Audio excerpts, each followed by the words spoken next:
Bago tayo mag-umpisa mga chong, like muna na tong video dahil malaking tulong na yan sa ating munting channel. Well, since tahimik nga Magnolia Chicken Templados ngayong off-season at walang plano na magsagawa ng isang trade, ay nakikita na nga kung ano ang kainat na neto next season unless may bagong coaching strategy itong si Coach Chito Victorero. Well, ayon pa sa sarit-sarang komento ng mga fans, hanggat hindi binabalasan ng maayos ni Coach Chito Victorero ang kanyang mga players ay walang mangyayari sa kanyang kupunan at hindi magkakampyon na Magnolia Chicken Templados.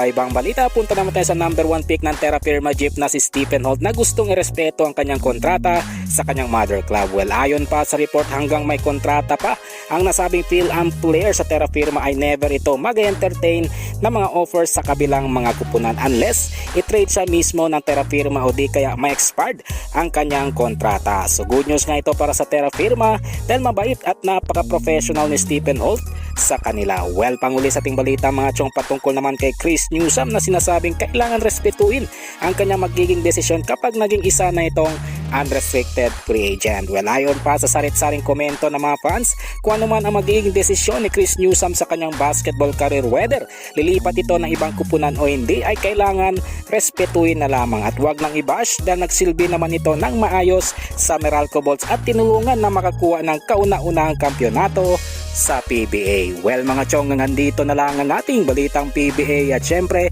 huwag kalimutan mag-subscribe at i-like itong video bilang pagsuporta. So this is Channel B once again. I'm out.